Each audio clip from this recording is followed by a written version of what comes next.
Guys, क्या आपको पता है कि इंडिया की सबसे धीमी रफ्तार से चलने वाली ट्रेन का नाम क्या है?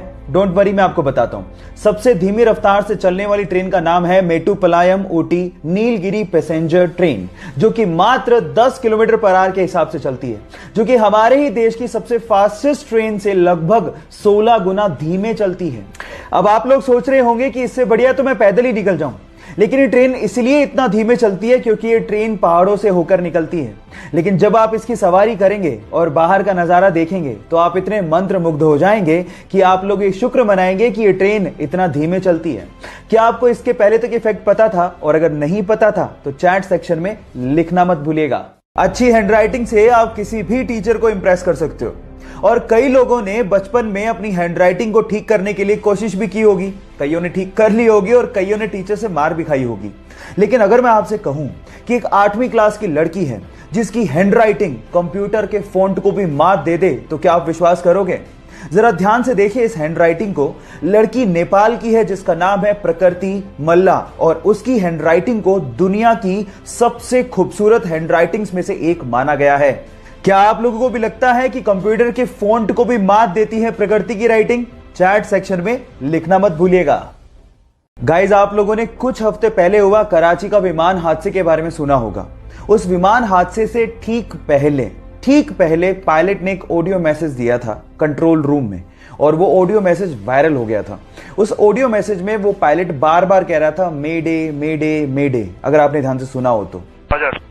मेडे मेडे मेडे पाकिस्तान 830। पर सवाल यह है कि क्या मतलब होता है मेडे का? मैं आपको बताता हूं। मेडे एक क्रिटिकल मैसेज है जो कि तब दिया जाता है जब पायलट और विमान ये दोनों खतरे में हों। और मेडे एक्चुअली एक फ्रेंच वर्ड मेडर से लिया गया है जिसका मतलब होता है मेरी मदद करो, मेरी मदद करो। क्या इसके पहले तक इफेक्ट आपको पता था? और अगर नहीं पता था तो चैट सेक्शन में लिखना मत भूलिएगा।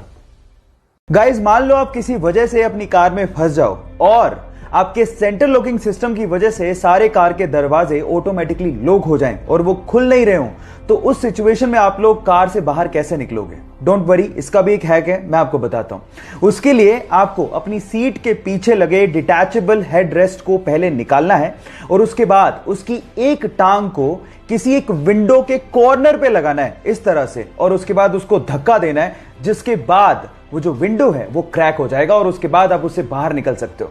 मजे की बात यह है कि सबसे आसान तरीके से सबसे इजीली टूटने वाला कांच आपके बैक साइड में लगा होता है, तो उसको तोड़ना और भी ज्यादा आसान होता है। क्या इसके पहले तक इफेक्ट आपको पता था? और अगर नहीं पता था तो चैट सेक्शन में लिखना मत भूलिएगा। क्या हवाई जहाज में किया गया टॉयलेट सीधे जमीन पर आकर गिरता है तो बच्चों के जैसा सवाल, लेकिन कभी ना कभी आपके भी दिमाग में सवाल तो जरूर आया होगा। कई बुद्धिजीवियों का तो यह भी कहना होगा कि वो टॉयलेट अर्थ के एनवायरनमेंट में आते आते अपने आप ही खत्म हो जाता है। लेकिन थांबा, ऐसा कुछ नहीं होता, क्योंकि हर एक हवाई जहाज के पास खुद का 2 गैलन का एक टैंक होता है जिसमें उस टॉयलेट को इकट्ठा किया जाता है, और जैसे ही हवाई जहाज लैंड करता है उसके बाद उस टैंक को खाली कर लिया जाता है।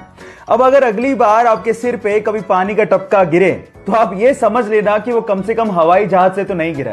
क्या इसके पहले तक इफेक्ट आप जानते थे? और अगर नहीं जानते थे तो चैट सेक्शन में लिखना मत भूलिएगा। क्या आप लोग एडवोकेट और लॉयर में फर्क जानते हैं? क्या मेरे जैसे आप भी यही समझते थे कि एडवोकेट और लॉयर में कोई फर्क नहीं होता? ऐसा नहीं है, एडवोकेट और लॉयर में फर्क होता है। लॉयर वो होता है जिसके पास लॉ की डिग्री हो या फिर वो लॉ की पढ़ाई कर रहा हो। वो आपको कानूनी सलाह तो दे सकता है, लेकिन आपके लिए केस नहीं लड़ सकता।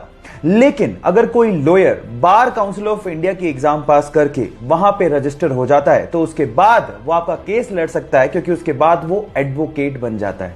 सो ये डिफरेंस होता है एडवोकेट और लॉयर के बीच में। क्या आपको इसके पहले तक इफेक्ट पता था? और अगर नहीं पता था तो चैट सेक्शन में लिखना मत भूलिएगा।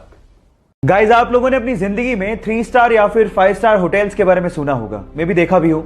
लेकिन क्या आपको पता है कि इस दुनिया का एकमात्र 7 स्टार होटल कौन सा है और कहां पे है? डोंट वरी, अगर नहीं पता तो मैं आपको बताता हूं। दुनिया का एकमात्र सर्टिफाइड 7 स्टार होटल दुबई में है, जिसका नाम है बुर्ज अल अरब, और एक्चुअली जिसका मतलब होता है अरेबियन टावर। और गाइस, अगर आपको यहां पे एक रात के लिए एक रूम चाहिए तो आपको 1,70,000 रुपए तक चुकाने पड़ सकते हैं। लेकिन अगर आप यहां पे एक शानदार स्वीट किराए पर लेते हैं तो एक रात के लिए आपको 11,50,000 रुपए तक किराया चुकाना पड़ सकता है। सो गाइस, इसके पहले तक क्या आप ये फैक्ट जानते थे? और अगर नहीं जानते थे तो चैट सेक्शन में लिखना मत भूलिएगा।